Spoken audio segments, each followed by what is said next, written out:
Son Altesse Royale, le Prince Joachim Murat, pour qui je lui demande bien évidemment un tonnerre d'applaudissements. Mesdames, Messieurs, illustres jurés d'un soir, ça me fait très plaisir d'être parmi vous, parce que je suis moi-même ancien élève de cette magnifique institution qui est la Sorbonne, que le monde entier nous envie, pourvu qu'elle continue à nous l'envier d'ailleurs. Alors permettez-moi avant toute chose de saluer évidemment la singularité et l'audace de cette entreprise, puisque c'est une témérité toute française d'imaginer 2 siècles après d'instruire le procès fictif de Napoléon Ier. Inviter un Murat à faire l'introduction de ce procès de l'empereur en haute trahison, cela relève d'un sens très aigu de l'ironie.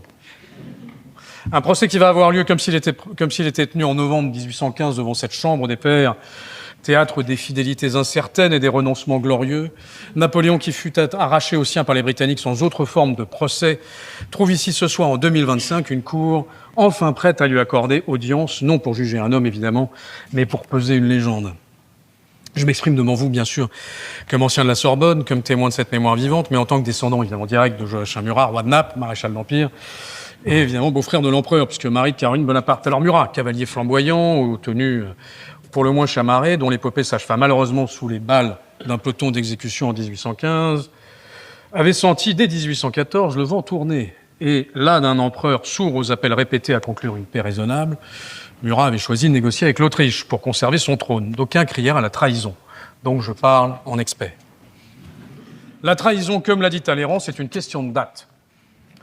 Murat, accusé d'avoir trahi l'empereur en janvier 1814, l'a pourtant aidé secrètement à préparer son évasion de l'île d'Elbe et son débarquement au Golfe-Juan. Napoléon lui-même n'avait-il pas, en 1814, juré une abdication définitive avant de la renier dans le fracas de son retour? En vérité, la fidélité, en ces temps troublés, était un art délicat et parfois une forme subtile de trahison différée.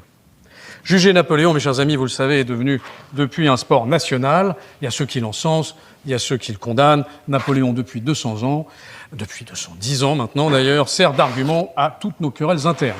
Ce soir, vous lui offrez enfin ce qu'il n'a jamais eu, un procès équitable où sa gloire pourra être décapitée ou couronnée.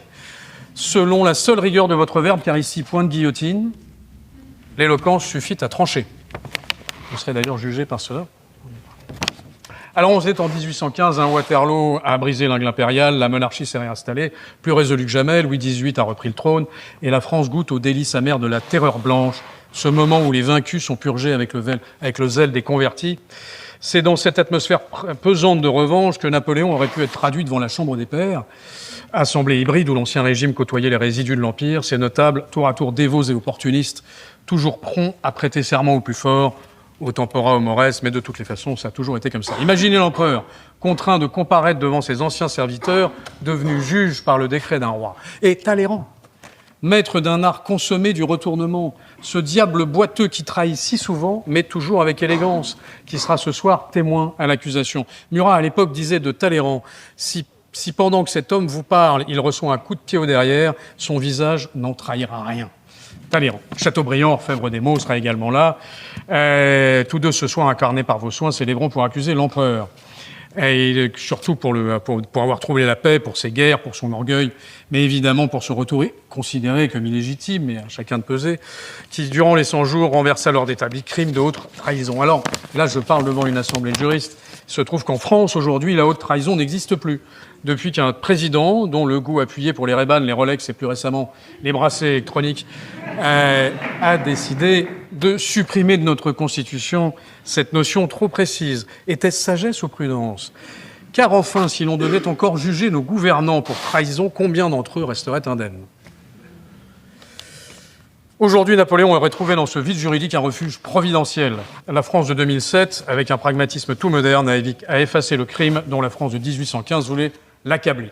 Ce soir, Napoléon sera défendu par Roustan, son fidèle mamelouk, enfin fidèle jusqu'à ce que Napoléon parte à l'île d'Elbe, et par la comtesse Walewska, tendre réminiscence d'une passion polonaise. À eux deux, ils incarnent une défense inattendue, l'épée et le parfum, la loyauté et l'amour, duo peu académique évidemment, mais éminemment romanesque. Si ce procès avait eu lieu, il aurait sans doute été expéditif. La justice de 1815 avait la mémoire courte et le glaive fulgurant. Mais ce soir, c'est vous, brillants esprits, qui détenez la plume. Vous écrirez avec panache et discernement une fable sur la vanité du pouvoir. Napoléon est-il héros ou tyran, visionnaire ou fossoyeur de la Révolution ? victime des siens ou l'artisan de sa propre chute, il sera pesé non à la balance des rois, mais à celle des morts, des mots. Chers étudiants, chers orateurs, l'histoire vous regarde, attentive et indulgente. Relevez ce défi avec la finesse que l'on prête aux meilleurs, avec cet art tout français de dire la vérité sans jamais renoncer à la saveur de la formule. Le procès s'ouvre, la justice sera faite, que toujours la verve l'emporte sur la violence et vive les orateurs.